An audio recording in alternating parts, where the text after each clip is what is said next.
I should like to call your attention this evening to that great story in the Old Testament in the book of Judges, which we read together at the beginning. It's to be found in the 18th chapter of the book of Judges. Let me read again verses 7 and 28. Then the 5 men departed and came to Laish, and saw the people that were therein, how they dwelt careless after the manner of the Zidonians, quiet and secure.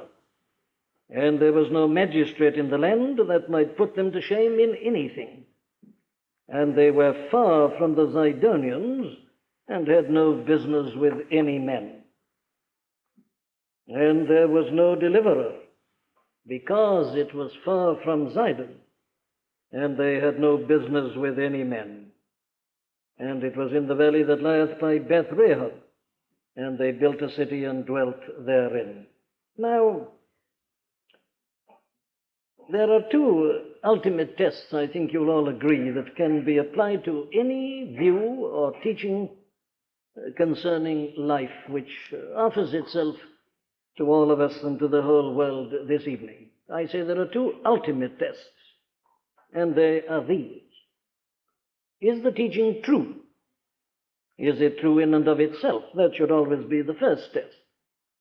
That's the first way in which you assess any philosophy or view of life that comes to you and tells you that it can help you and that if you follow it, it will lead to success and to happiness.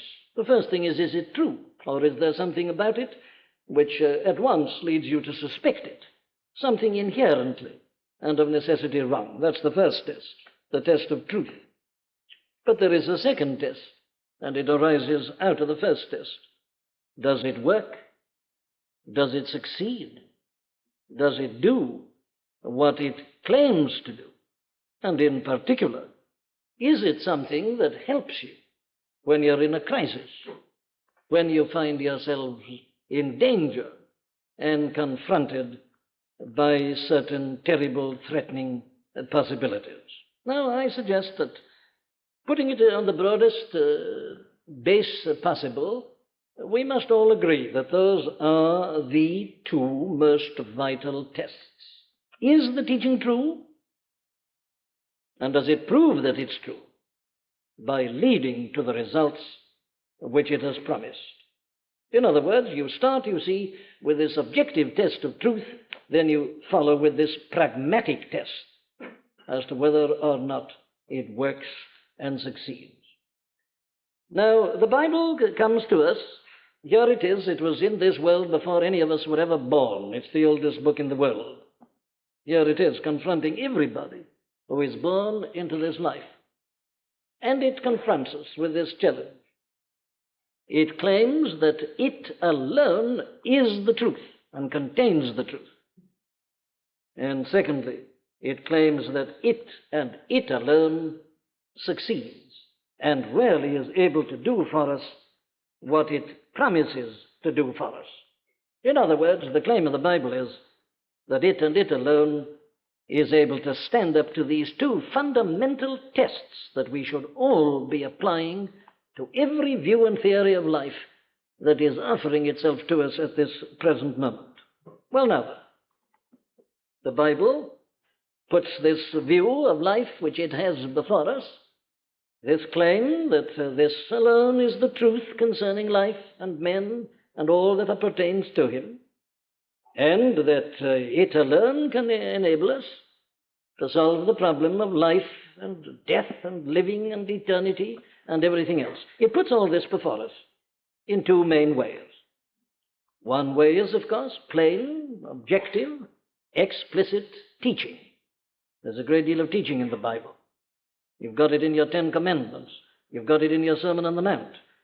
You've got it in the great New Testament epistles, which are nothing but the presentation of clear teaching as to how we should live, what we should do, what we are, and all the rest of it. That's one aspect of its teaching. But it's got another method. And the second method is to convey the teaching through illustrations. And the illustrations, of course, consist partly and mainly of history. That's why you get such a great deal of history in the Bible. It's not put in merely to fill up space, or because it's got a good story, or because people like the dramatic and so on. No, no, the Bible gives us history in order to illustrate its teaching, in order to show us that what it's talking about is not some theoretical philosophy, but it is indeed the most practical thing in the world. It says, now, here are people living life as you were living life. Some went this way, some went that way. Some were right, some were wrong. Well, let's see what happened to them. So it gives you the history and the story of the two types of person. Thus you find in the Bible, with this didactic teaching, all this great history. Now, many people foolishly dismiss the history. They say we're not interested in that ancient history. Well, of course, that's just showing their failure to understand the lessons of history. Why don't they say the same about biographies and secular history? But they don't. Well, it's the same thing. History, after all, is just the illustration of views of living and ways of living. Now, the Bible then brings its truth to us in those ways. So that here, in these various ways, we find the teaching concerning life, concerning death, and concerning what lies beyond death. All very practical, teaching us to how we are to live in this life, what we are to do, what we are not to do, how we are to estimate everything, how we face, I say, that inevitable end, and how we look even beyond that, into that unknown eternity. Now, as we look at all this as it's set before us in the Bible, I think you'll all agree with me that one thing stands out very plainly and very clearly, and that is that human nature remains very much the same in spite of the passage of the centuries. You can't read the historical portions of this book without seeing that man is still tonight what he was so many centuries ago. Oh, different in many ways, I know, on the surface. But when you come to look at him as man, what he is, what he thinks, what he likes, what he wants to do, and what he does do, well, you find as you're reading this ancient history that you're reading a typical story about modern men.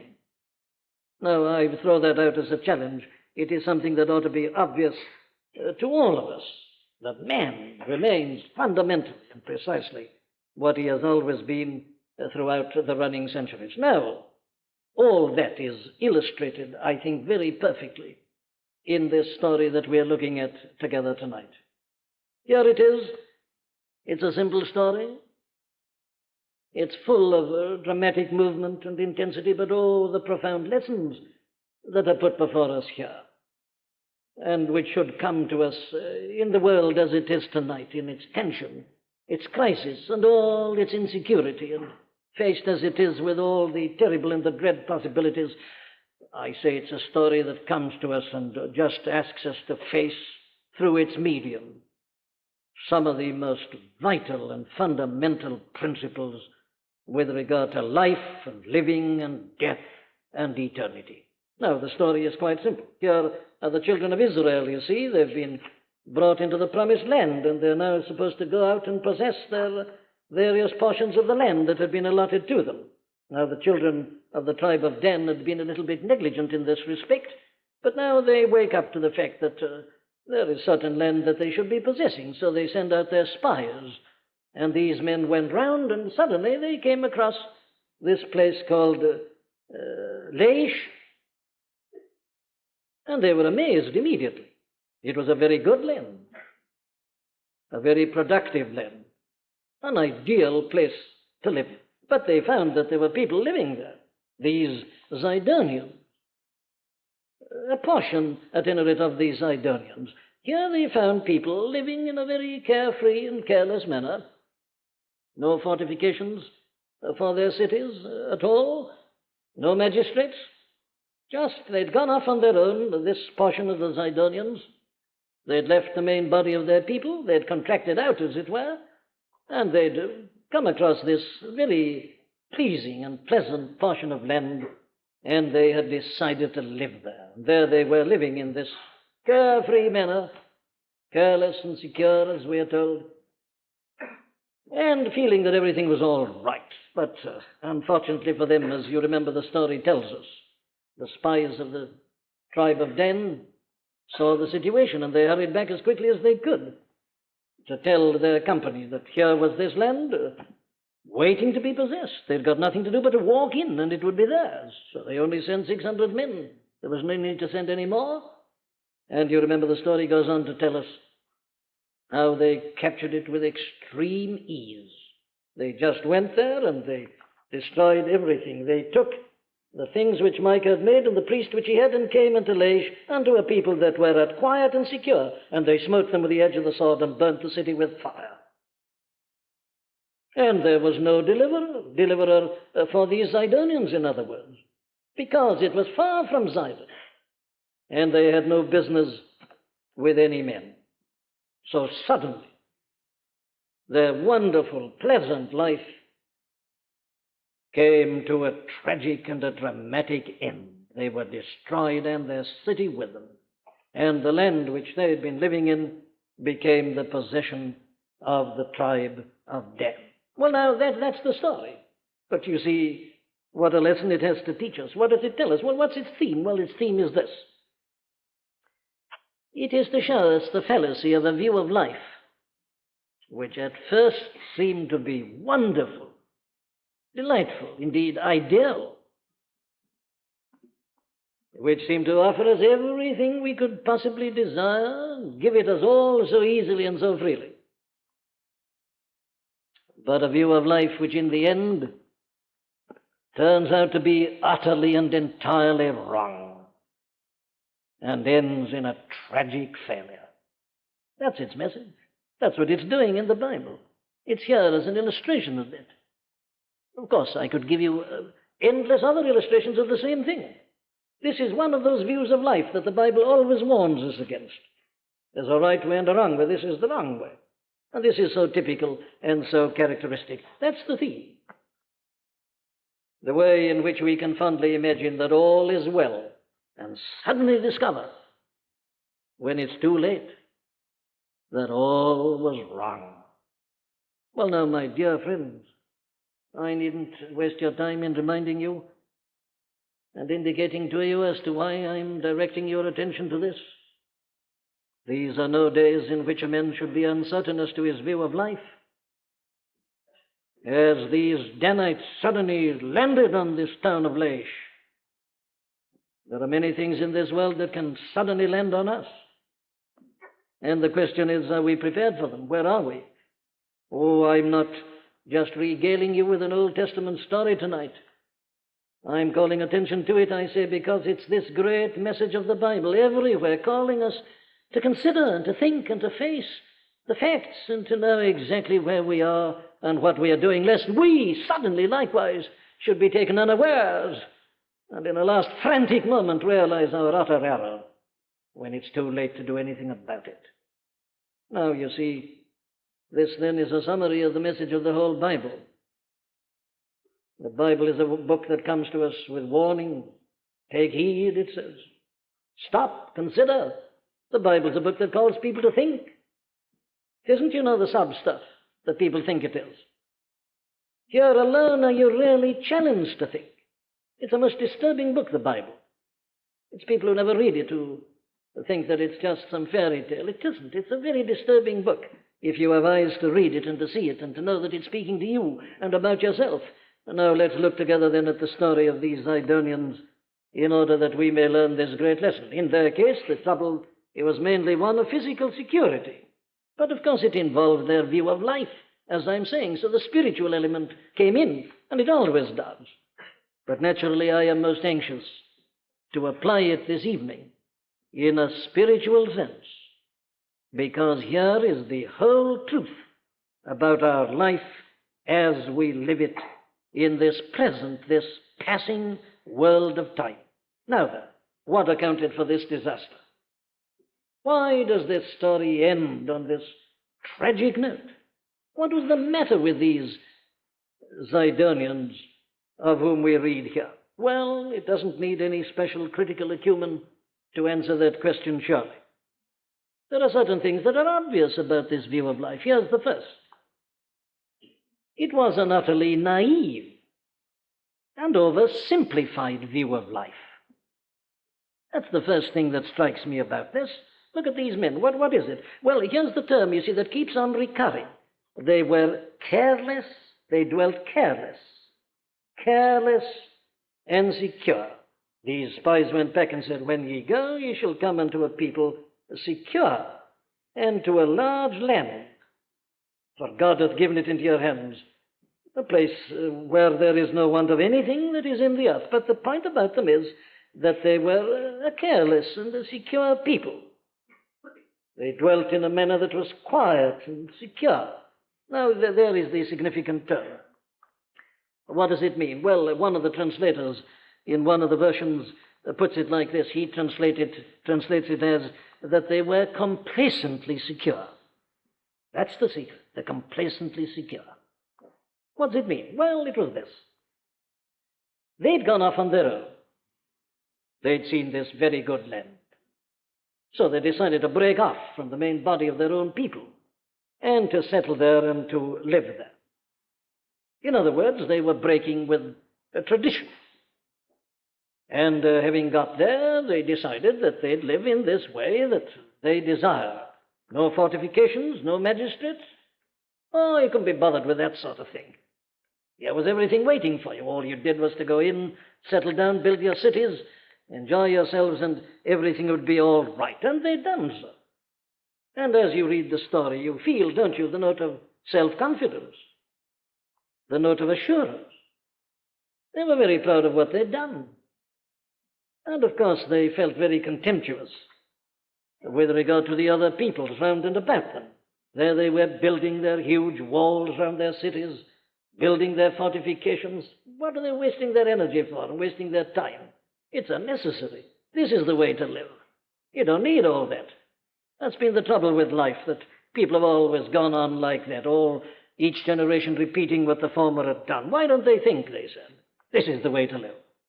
And so they had settled down. You see, these men had got a kind of magic formula for life.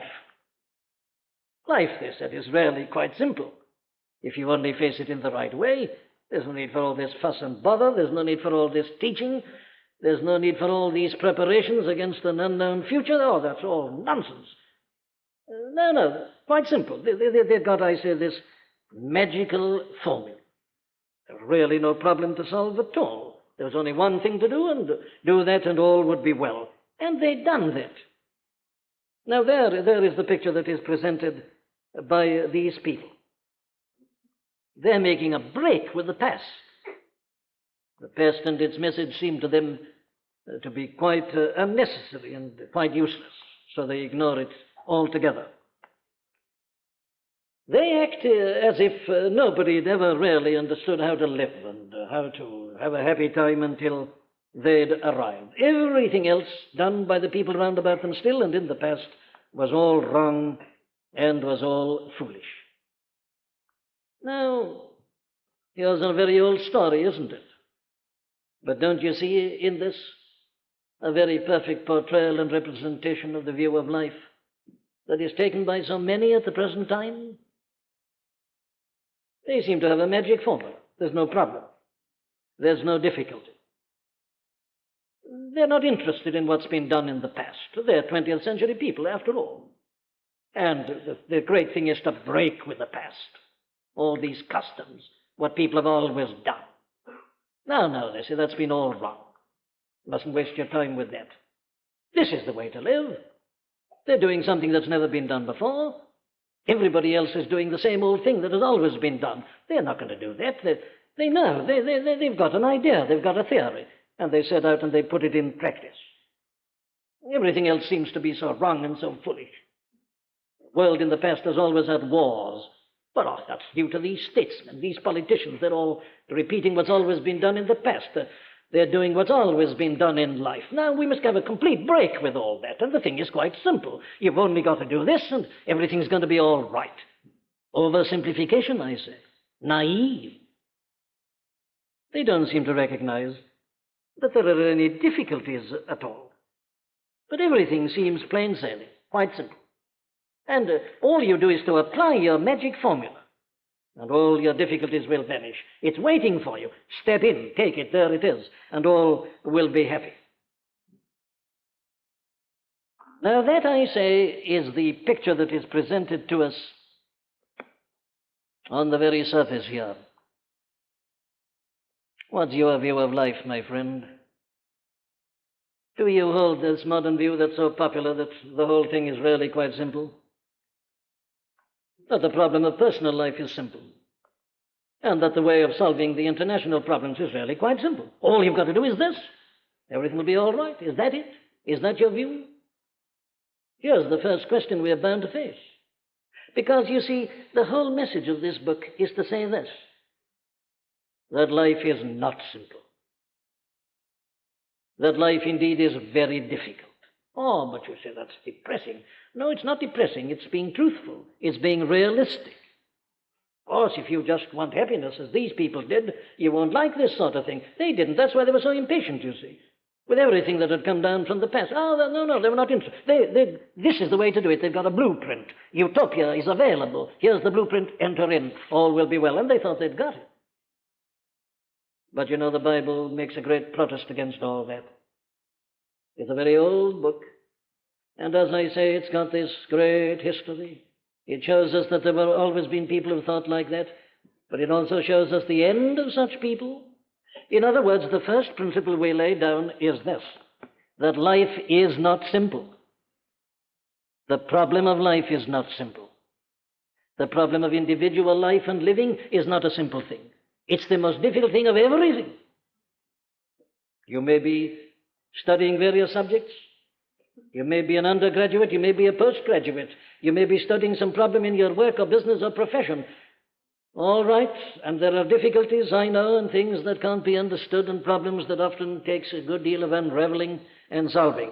But my dear friend, the greatest problem of all is the problem of yourself, the problem of life, the problem of living, the problem of relationships. These are the problems, and it's not simple. There is no magic formula. Never get that notion.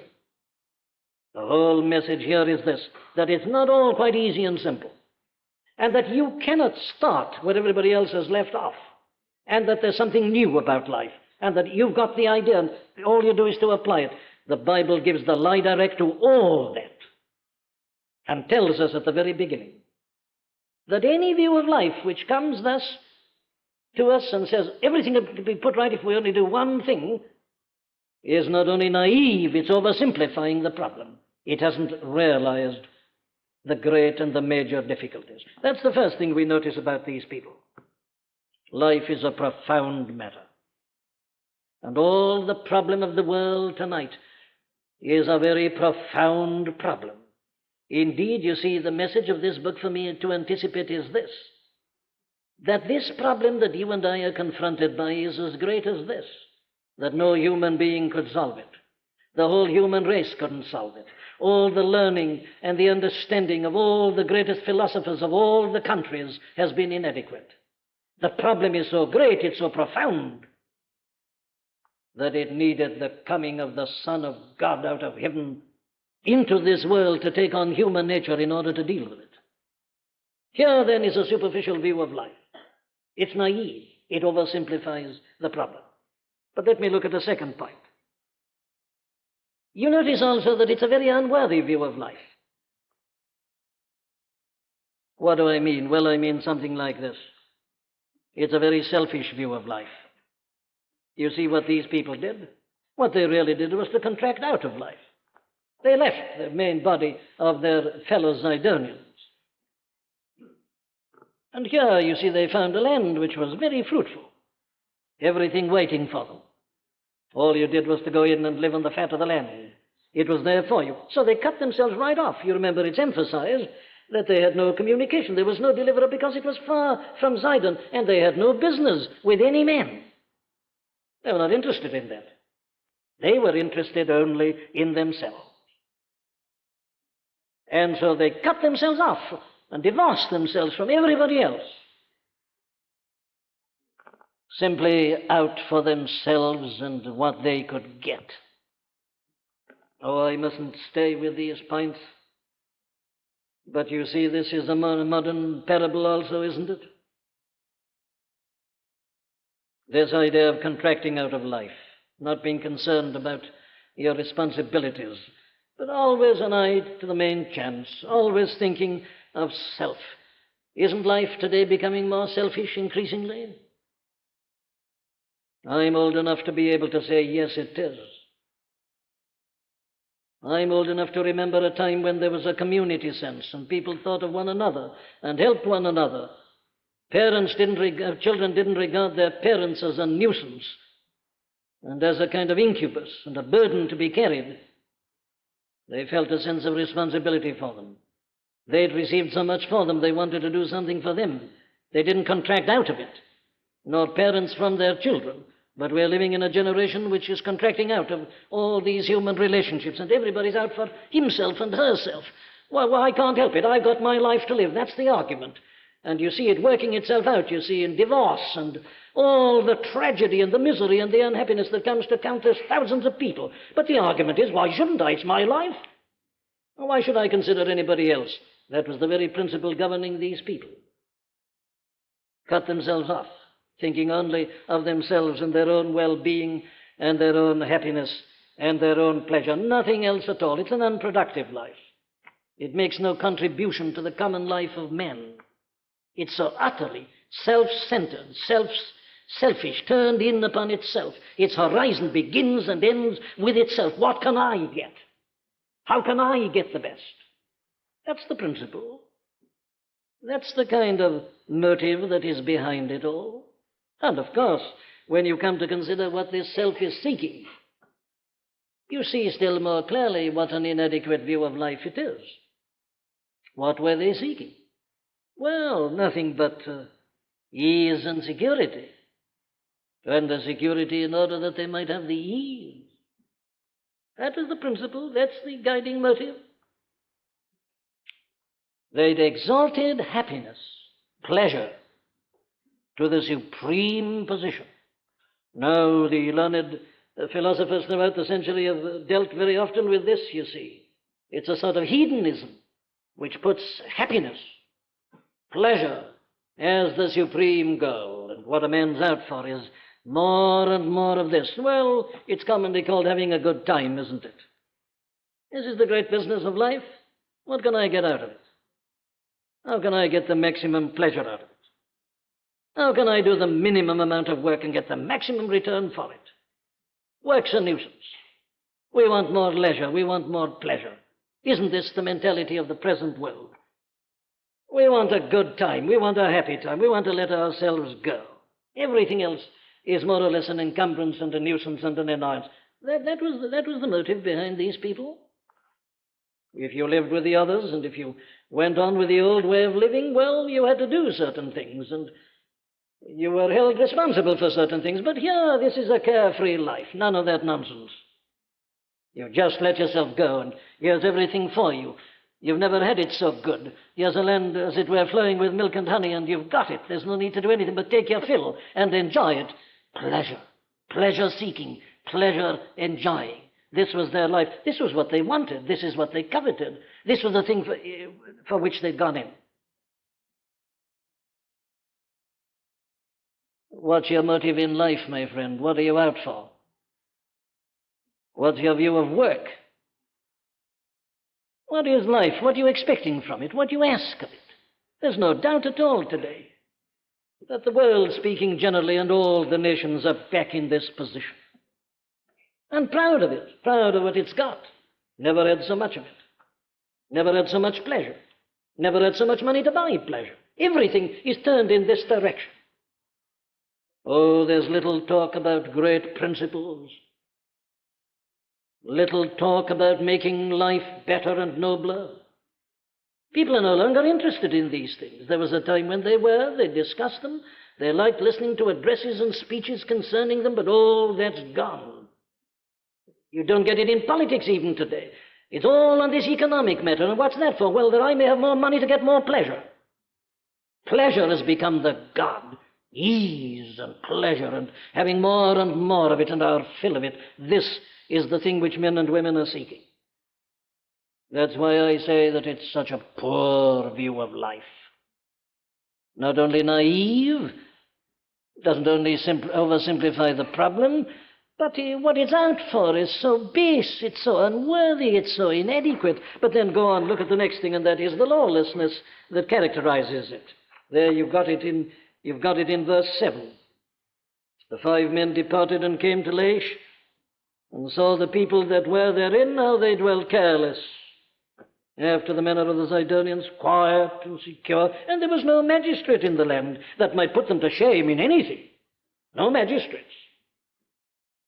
Because magistrates, you see, hold you up and pull you up and condemn you and put you to shame. Oh, but they didn't believe in magistrates. No magistrate in the land that might put them to shame in anything. Now, here is an important point. They really didn't believe in law. They really didn't believe in order. Oh, no, they were just angry young men against that past which believes in law and order. No, that's not the way to live. This is the way to live. You just do what you feel like doing. You don't need magistrates.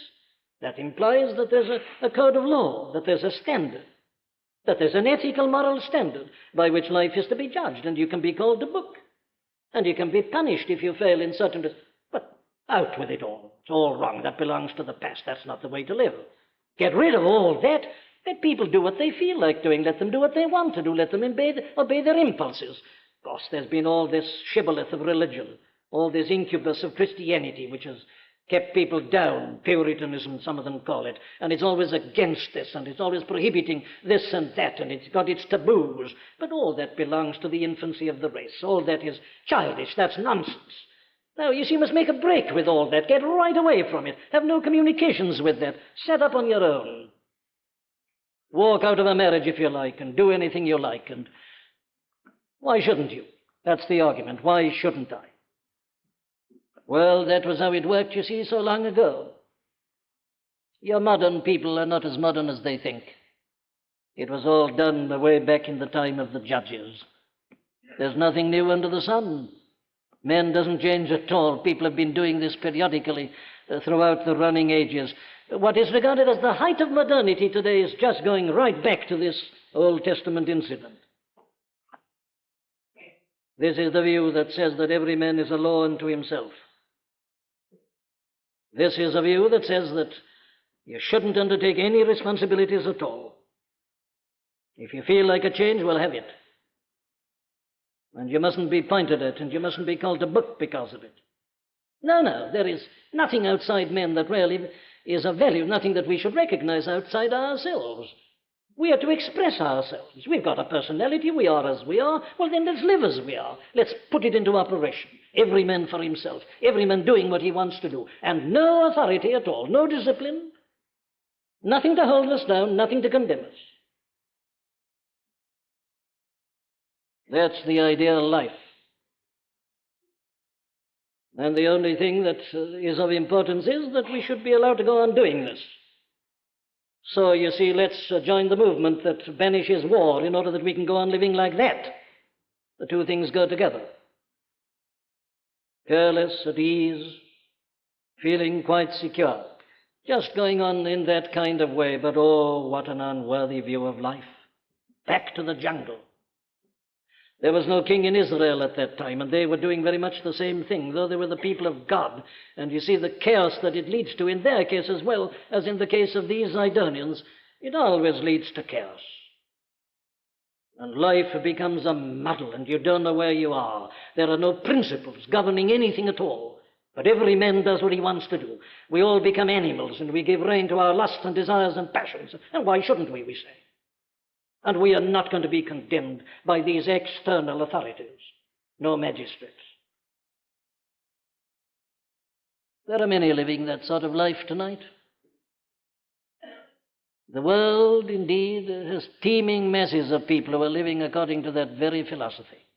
And as these Zidonians prided themselves on their emancipation and on their freedom and on their good idea, their brilliant solution to the problem of life and living, so the modern man does exactly the same thing. He's proud of his generation, proud of life today, pleased with himself that he's shaken off religion and all this that comes down from the past, the Christian church and all her teaching, and all these things that say, wait a moment, stop, think, consider. away with it all. It's pleased with itself. It's achieved emancipation. It's gone off. It's in a pleasant land. Everything that could be desired, it's got it. The world has never been so wonderful as it is tonight. Isn't that it? Well, that's how it was then, and it's still the same this evening. But that leads me to a third thing. And the third thing is that this view of life shows a complete failure to consider and to face certain possible eventualities. Careless, secure. Yes, there they were, assuming that all would go well. That's why they had no defenses. They weren't going to bother with that. Defenses, of course not. That's the old mistake. No defenses. Just settle down and enjoy this wonderful life which you've made for yourself. And just go on, assuming that all is well. They never stop to ask certain questions. They never stop to say, well, now, all right, this is a wonderful bit of land, and we seem to have everything that could be desired here. But what if? What if? What if somebody else might think the same thing about this bit of land? What if somebody else might covet this and desire? Oh, but they say, but you mustn't think of things like that. That's the old way of thinking. You don't do that. You just do this, and people will be so amazed at what you're doing. They'll all say, well, how dull we were. How is it we never saw this before? You'll not only solve your own problem, you'll solve the whole problem of the world. Nobody will ever dream of doing such a thing to you. They wouldn't consider it. They went on, living at ease and in security, taking everything for granted. All was well. And as they did so, they were ignoring the plain facts of history. There wasn't as much history then as there is now, but there was enough then to teach certain plain lessons. They were ignoring the plain facts about human nature. They wouldn't face them. They wouldn't consider them. What are these facts? Well, that man is selfish. That all men by nature are lawless. That all people are ruthless. They wouldn't face the facts that there were people in the world like these Danites, who, when they see the same bit of land, say, just what we wanted. And then go back and gather their 600 men. En route, they come across this poor man Micah, who was employing a priest for himself and his family.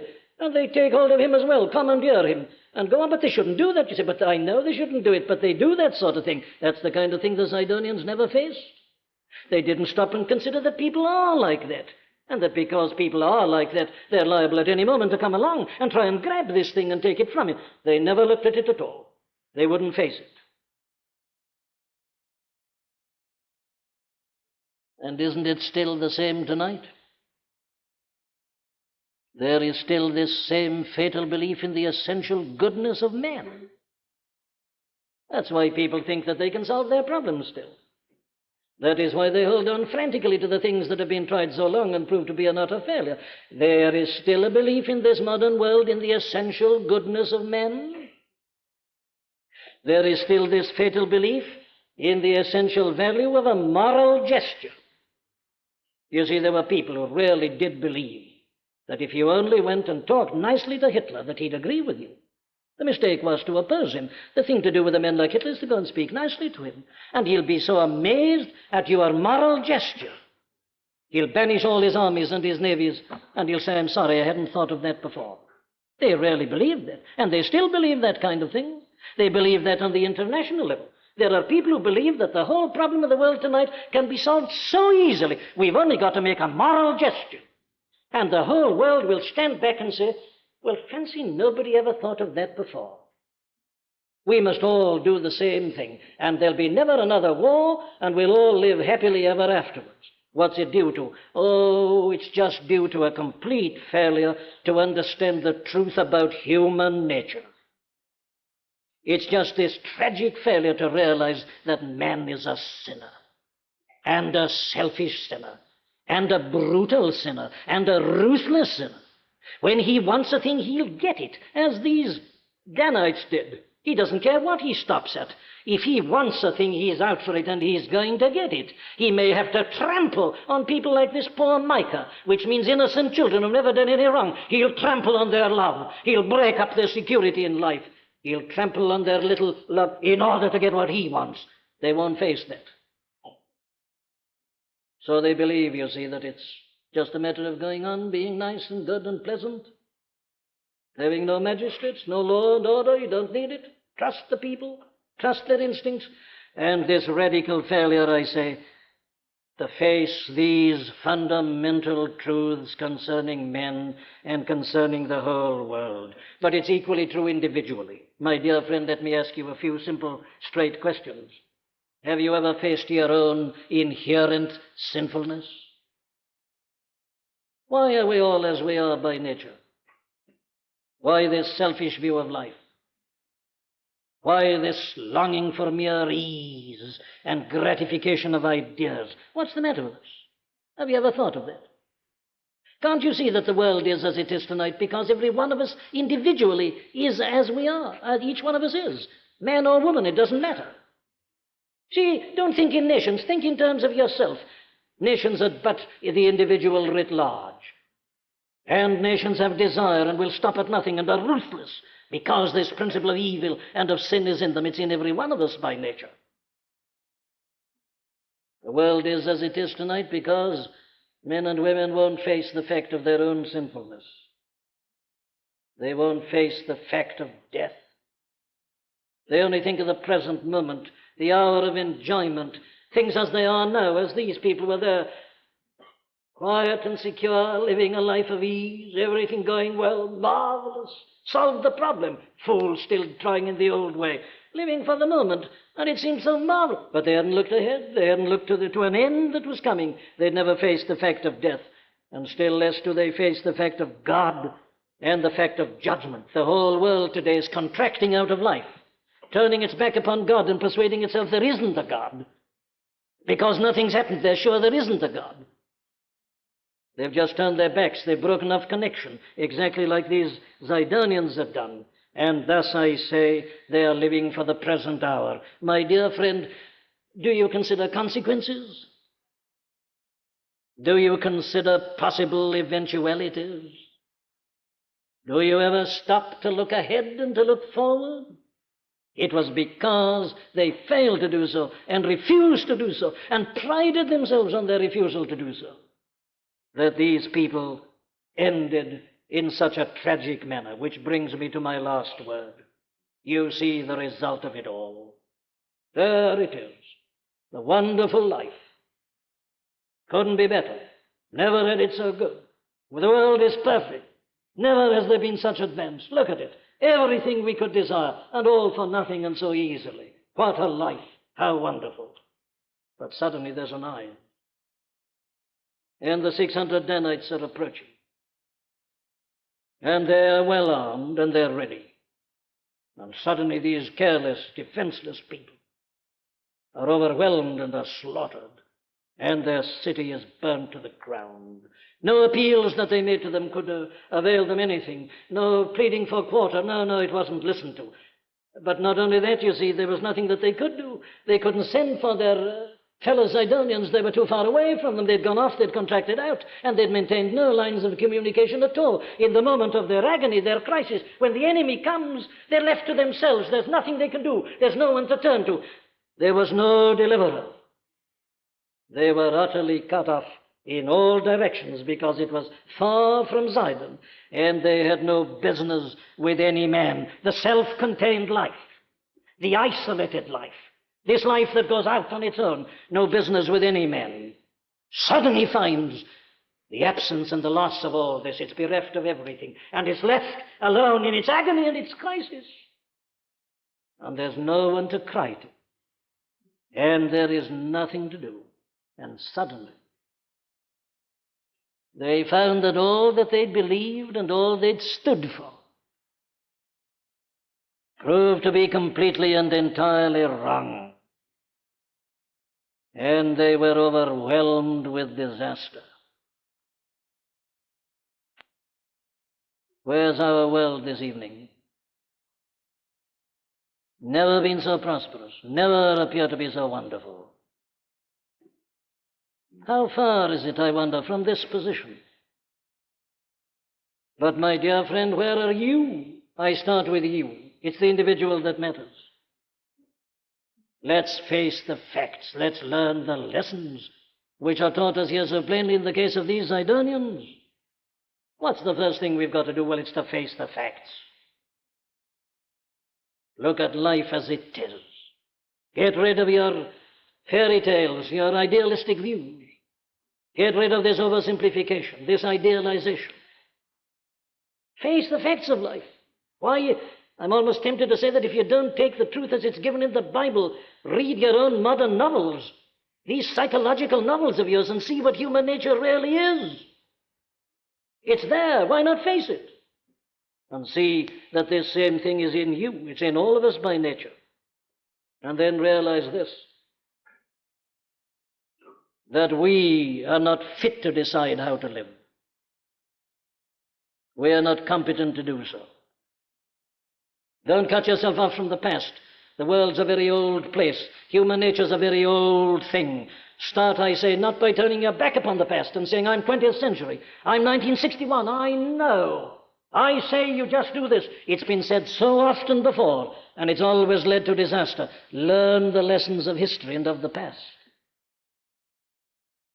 And that's the great lesson, that it is not man that decides how to live, that he is not competent to do so, that you don't make a world for yourself, you find yourself in a world, and it is a world that has been made by God. It's a world which is governed by certain principles. It's a world in which every one of us is responsible to God. There is the supreme magistrate, and you can't get away from him. You can't evade him. You can't contract out of life. There is nowhere that you can go to but that God will be there with you. Remember the psalmist in Psalm 139, he tries it out. Goes up to heaven, God's there. He makes his bed in hell, God's there. Doesn't matter where he goes, God is everywhere. He knows my down sitting and my uprising, says this man. I can't flee out of thy presence. And you can't. These people, you see, had no magistrates. They thought that you could do away with the law, but you can't. This is God's world, and God is the lawgiver. And God has made everything, and God is still controlling it. And God holds every one of us responsible. And every one of us will have to appear before him. We shall discover that there is a magistrate. He calls upon us to live according to his laws. And he tells us plainly that if we don't, we'll suffer. We'll suffer in this life, we'll suffer in the next life. He condemns our view of life, our selfish, self-centered, pleasure-loving, easy, irresponsible, lawless life. He not only condemns it, he hates it. He hates the evil, the sin, the vileness, the rottenness that has come into human nature. He never put it there. It came in as the result of man's disobedience and rebellion, and God hates it, and he's going to punish it. He's punishing it at this moment. The state of the world is, I believe, a part of the punishment. The world is in terrible danger, and we're all in danger individually, for we all, I say, must needs die and stand before God in the judgment. And there you are. What have you got to say for yourself? You see, it's got to come. You can't help it. These Danites are on the way. What are they? Well, old age, illness, accident, death. They've arrived at last. And not only death, but the judgment of God. What do you do? Here are his demands. 10 commandments, moral law, the holiness and the righteousness of God, man made in the image of God and meant to live to the glory of God. That's the test. Where are you? There are the demands, the laws attacking you. What you say? What's your reply? You've got nothing to say. Well, who can help you? Turn to humanity. It can't. It's the same as yourself. Turn to your men who are offering you an easy way out. What have they got? Nothing. Same position. There's no one to help you. You can't help yourself. You can't undo your past. You can't do anything in the present. You've got no hope. Like these people, you find yourself with no deliverer. You've cut yourself off from everything that could help you. You were going to make your new world, doing it according to your idea, and you're left to yourself, and you find you've got nothing. No deliverer. No, my dear friends, that's the thing the Bible calls upon us to consider. And then, thank God, it doesn't stop there. It doesn't leave us there. You see, it tells us, you trust to yourself and your own ideas, that's where you land. Utter helplessness and no deliverer. But, it goes on to say, there is a deliverer. Even at that moment of desperation, even in that final agony, when the enemies have arrived and when you're facing utter condemnation, there is a deliverer. When other helpers fail and comforts flee as they will, help of the helpless. Oh, abide with me. Here's its message. There's only one truth. It's the truth of God.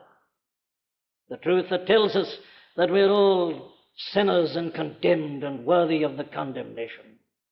But that God, in his infinite grace and kindness and mercy and compassion, has sent one to deliver us, his only begotten beloved Son, who delivers by laying down his life for us, by taking our sins upon him and bearing all the guilt and the shame and the punishment of it all, and who thus delivers us from the last enemy of all, even death itself. For reconciling us to God, he makes us God's children, assures us of a glory in resurrection, and a new life which we begin in this world, and which we go on to live forever and forever in his glorious presence. Oh, let us learn the lesson of these foolish, tragic Zidonians. They'd cut themselves off from the Sidonians. They had no business with any men, and they were overwhelmed with tragedy and calamity because they'd cut themselves off from every means of deliverance and escape. What have we got to do? It's this.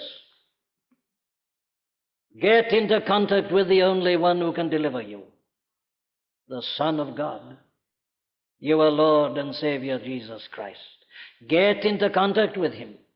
You've turned your back upon him, many of you, until this night. Turn round.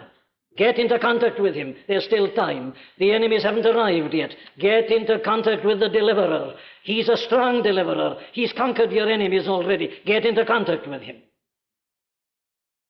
Not only get into contact with him, keep in contact with him. Maintain the lines of communication. Read your Bible. Pray regularly. Come to the house of God to sing his praises and to get to know more about him. He alone can deliver you. Nobody else can. Nothing else can. The day of agony and crisis must come. We don't know how. We don't know when. We never know when in the world as it is tonight. Don't waste any time. Get into contact with him. He delivers. Get into touch. Maintain the contact. That's the truth. It is the only truth. It's the truth of God. This is the New Testament message as well as the Old. It's the whole biblical message. It's the truth of God, not of men. And it works. Here you'll find the records of how it does work. And thank God, the records of how it does work are not confined even to the Bible, even to the New Testament. Read the whole history of the Christian church. Read about the early martyrs. How gladly they died knowing where they were going. These are the men who conquered life and mastered it throughout the running centuries. Read the story. Here it is. It's not only true, but it works. It's real. You don't cry to him in vain, wherever you are and whatever happening to you. You have but to cry unto him, and he hears you. Abide with me. Fast falls the eventide. The darkness deepens, and doesn't it? Lord, with me abide. Believe on him. Get into that intimate relationship with him and stay there. Abide in him and ask him to abide with you. And come what may, you will never be put to shame. You will never know the tragic end of these Zidonians. Your deliverer will be always with you. He will never leave you nor forsake you. May God, in his infinite grace, through this whole story, open our eyes to the vital importance of facing the facts, the inevitable, unavoidable facts, and of making sure that we are safely in the hands of the Almighty Deliverer.